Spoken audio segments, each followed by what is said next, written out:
세계에서 경제 규모가 가장 큰 두 개의 국가를 G2라고 하죠. 2600조 원의 GDP를 기록하고 있는 미국과 GDP 1700조 원으로 그 뒤를 추격 중인 중국이 G2 국가입니다. 영국, 독일, 인도, 프랑스, 이탈리아, 브라질, 캐나다, 러시아가 3위부터 11위, 한국은 12위죠.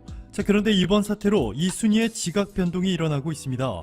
이번 사태는 단순히 짧게는 몇 주에서 길게는 몇 달 동안 전 세계 사람들이 밖에 나가지 못하고 집에만 있다가 백신이 개발되면 모든 것이 다시 이전처럼 돌아오는 것이 절대 아닙니다. 9,042조 원의 자산을 굴리고 있는 세계 최대 규모의 자산 운용사죠. 블랙록의 최고 경영자 레리 핑크는 이렇게 말합니다. 나의 44년 금융 커리어 경력상 이번과 같은 위기는 처음 있는 일이다. 경제가 이번 사태로 완전히 변할 것이다. 라며 우리가 이번 사태에서 빠져나오면 세계는 달라져 있을 것이다. 사람들의 심리도 바뀔 것이고 산업도 바뀌고 소비 패턴도 달라진다. 라고 말이죠. 쉬운 예로 이번 사태로 미국인들은 배달 문화와 온라인 쇼핑이라는 것에 더 익숙해질 것이고 대신 레스토랑 종업원이나 대형마트 백화점 직원들은 대규모 정리해고되고 있습니다. 미국에서 직장을 잃은 이들이 4주 만에 2200만 명을 돌파하며 사상 초유의 위기를 맞이한 반면 아마존은 10만 명의 새로운 직원을 뽑은 지 한 달도 채 되지 않아서 7만 5천 명을 추가로 뽑았습니다. 넷플릭스도 대박났죠. 6년 전 20조 원에 불과했던 넷플릭스는 이번 사태로 전세계 가입자가 급속도로 늘어나면서 어느덧 기업 가치가 220조 원을 돌파하였습니다. 블랙록의 레리 핑크 CEO는 이렇게 이번 사태로 달라진 세계 소비 패턴이 다시 이전처럼 완전히 돌아오지 않을 것이라 말하고 있는 것이죠. 자, 그런데 이렇게 전 세계가 급격하게 변화하는 가운데 미국이 한국에 지금까지 하지 않았던 행동들을 하며 어떻게든 한국과 협력관계를 강화하려는 움직임을 보이고 있습니다. 지난 3월 24일 트럼프 대통령이 문재인 대통령에 전화를 해 한국은 이번 사태에 대한 대응을 굉장히 잘하고 있다.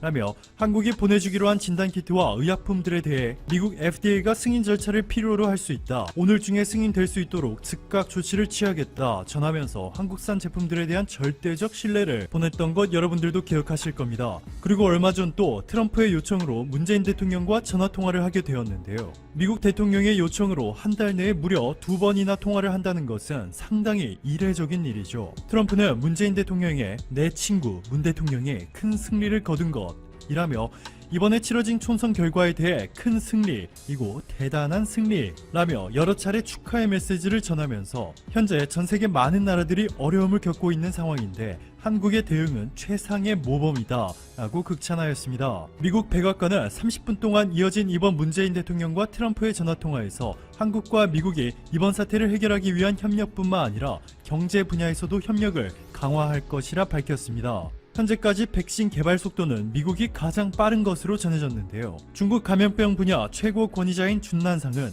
2009년 신종플루 대유행 때도 백신 개발에 5개월이 걸렸다며 중국이 개발 중인 백신은 올해 9월 정도에 인체에 접종할 수 있을 것이라 말하면서 미국이 중국보다 앞서 있음을 인정하였습니다. 자, 그런데 세계에서 가장 빠른 속도로 백신을 개발 중인 미국의 기업들이 한국과 손을 잡았다는 놀라운 소식들이 전해졌습니다. 미국에서 현재 가장 유력한 백신 개발 회사들로는 빌 게이츠 재단이 백신 개발이 완료되기도 전에 대규모 생산 공장 건설을 위해 수조 원을 투자하기 시작한 7개의 유력 백신 개발 업체들인데요. 이 중에서도 이노비오가 독보적인 스피드와 인기를 보여주고 있습니다. 글로벌 시장 조사 전문 기관이죠. 마켓워치가 현재 전 세계에서 가장 눈에 띄는 성과를 보여주고 있는 21개의 백신 및 치료제 개발 업체들을 발표한 자료를 보시면 이 나머지 개발 회사들은 아직 개발한 백신을 인체에 투여하는 것은 꿈조차 꾸지 못하고 있는데 이노비오는 이미 임상시험을 시작했죠. 국제기구의 전염병 대비 혁신 연합으로부터 900만 달러의 연구 자금을 투자받은 데 이어서 빌 게이츠 재단에서 500만 달러를 추가로 지원받았습니다.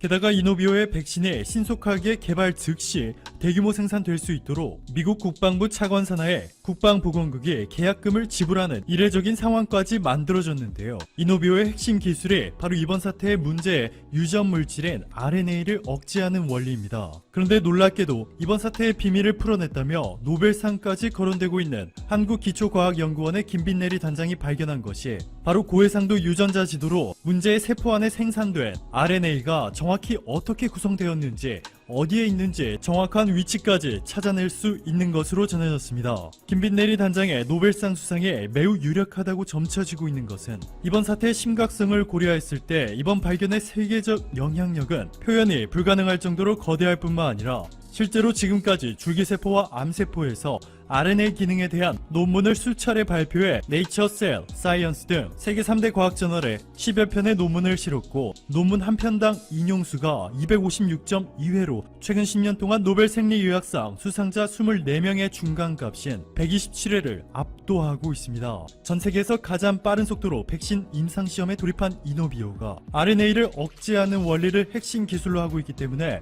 이번 한국연구원의 발견과 파격적인 콜라보레이션을 통해 대량 생산 시점을 상당히 앞당길 수 있을 것으로 기대되고 있습니다. 뿐만 아니라 이노비오는 이미 한국의 질병관리본부와 협력을 통해 한국에서 임상시험을 준비하고 있고 한국의 진원생명과학과는 무려 13년간 가까운 파트너 관계를 이어온 것으로 전해져 주목받고 있습니다.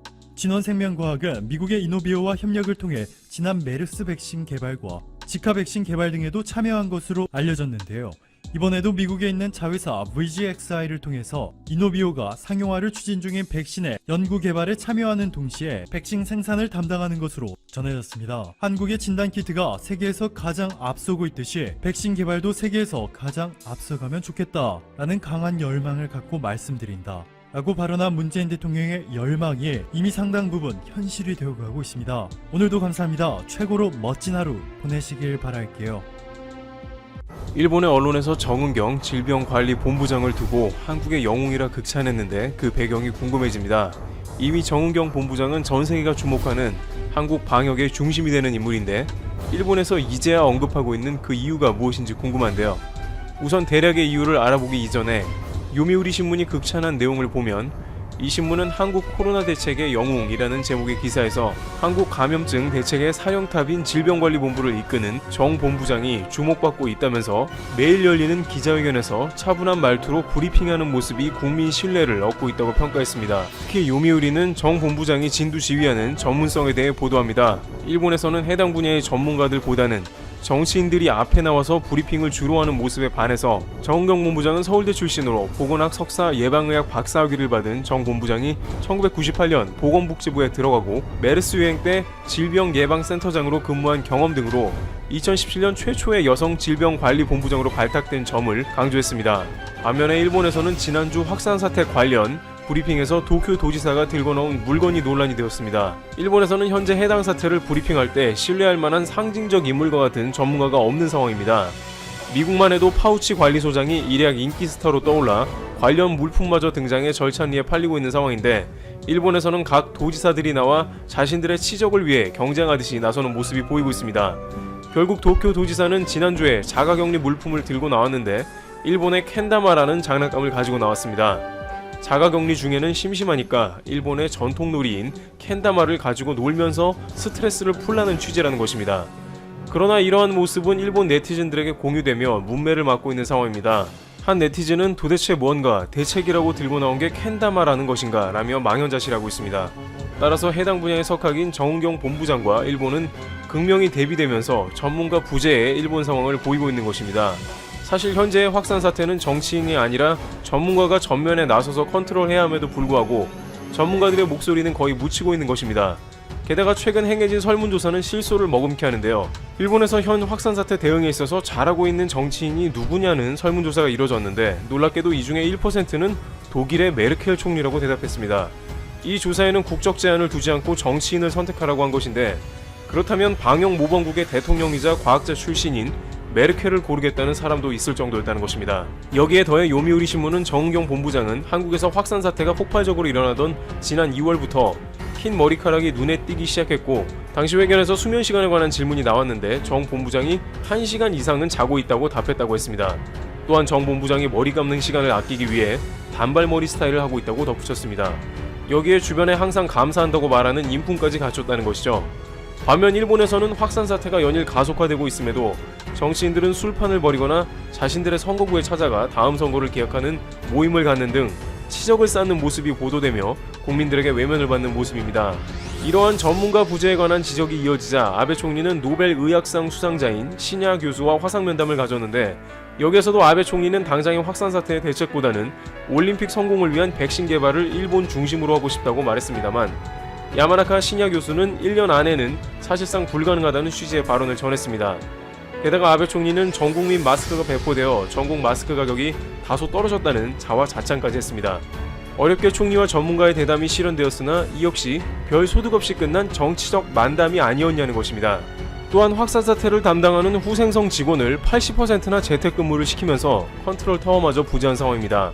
일본은 지금까지 노벨 의학상을 5명이나 배출하며 해당 분야에 탄탄한 실력이 있다고도 할 수 있습니다만, 오히려 적재적소에 전문가들이 배치되지 않고 정치인들이 주목을 받으며 사태가 악화된다는 지적을 받고 있습니다. 반면 한국은 전문가들로 구성된 질본은 이제 K방역을 표본으로 만들어 세계로 수출하는 모습을 보여주고 있습니다. 트래블튜브 여기서 마치겠습니다.